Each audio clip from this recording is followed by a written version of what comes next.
प्रश्न है हमारे पास यहाँ पे सर्वोच्च न्यायालय के गठन एवं अधिकार क्षेत्र की विवेचना करें। यानी कि प्रश्न क्या है हमारे पास, जो सर्वोच्च न्यायालय है ना, सुप्रीम कोर्ट, उसका गठन एवं अधिकार जो है, अधिकार के क्षेत्र, उनकी आपको विवेचना करना है।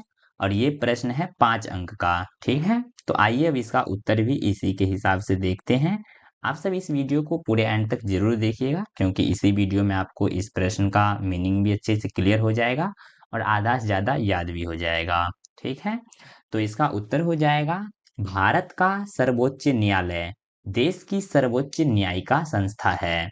यानी कि हमारे भारत जो है ना देश, हमारे पूरे भारत देश में जो सर्वोच्च न्यायालय है, यानी कि पूरे सुप्रीम कोर्ट जो है, वे हमारे पूरे देश की सर्वोच्च यानी कि सबसे ऊपरी न्यायिक यानी कि न्याय देने वाली संस्था है।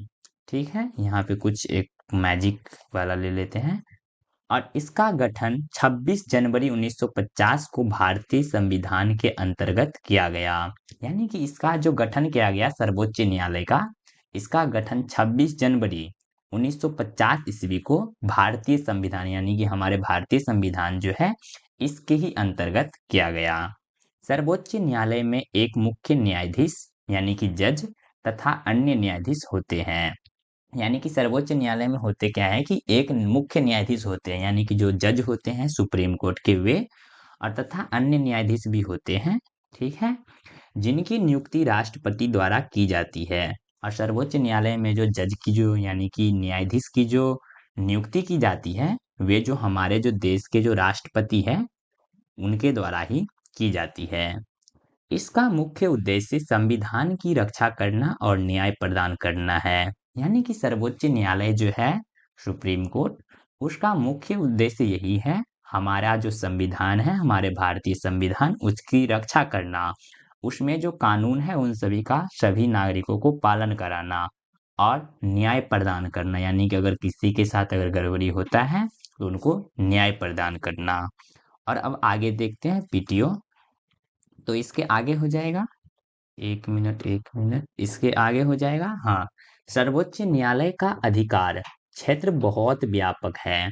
यानी कि सर्वोच्च न्यायालय का जो अधिकार क्षेत्र है ना, वे बहुत ही व्यापक है, यानी कि बहुत ही बड़ा है। इसे मौलिक अधिकारों की रक्षा के लिए रीट रीट जारी करने की शक्ति प्राप्त है। यानी कि मौलिक अधिकार जितने भी होते हैं, उन सभी की अगर रक्षा करना होता है तो उनके लिए सर्वोच्च न्यायालय जो है, उनको रीट भी जारी करने की शक्ति प्राप्त है।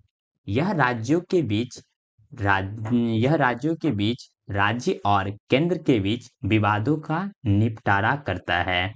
यानी कि अगर कोई भी राज्य में अगर इधर-उधर झगड़ा-झपाटी कुछ भी हो जाए, तो उन सभी के बीच में जो विवाद होता है, उन सभी को भी निपटाते हैं सर्वोच्च न्यायालय। साथ ही यह उच्च न्यायालयों के निर्णयों के विरुद्ध अपील सुनने का भी अधिकार रखता है।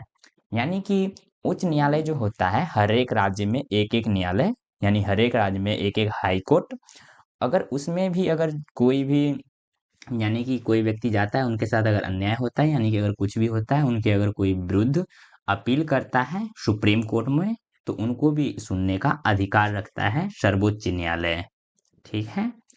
इस प्रकार सर्वोच्च न्यायालय संविधान का रक्षक और अंतिम व्याख्यात है, जो लोकतंत्र और कानून के शासन को मजबूत बनाता है।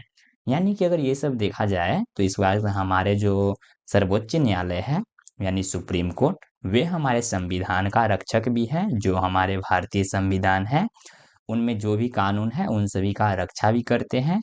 और अंतिम व्याख्याता यानी कि जो अंतिम जो निर्णय होता है, वे सर्वोच्च न्यायालय का होता है। कहीं से इधर-उधर कुछ भी हो जाए, अंतिम निर्णय उनका ही होता है। जो हमारे लोकतंत्र यानी कि हमारे जो भारत में लोकतंत्र है उनको, और कानून जो है, कानून के शासन, इनको, ये सभी को मजबूत बनाते हैं। ठीक है, तो उम्मीद करते हैं आप सभी को इस प्रश्न का उत्तर अच्छे से क्लियर हो गया होगा। आपको ये वीडियो कैसा लगा कमेंट में ज़रूर बताइएगा, और इसके साथ-साथ इस वीडियो को जिस जिस भी बच्चे को ज़रूरत हो उनके पास शेयर ज़रूर कीजिएगा।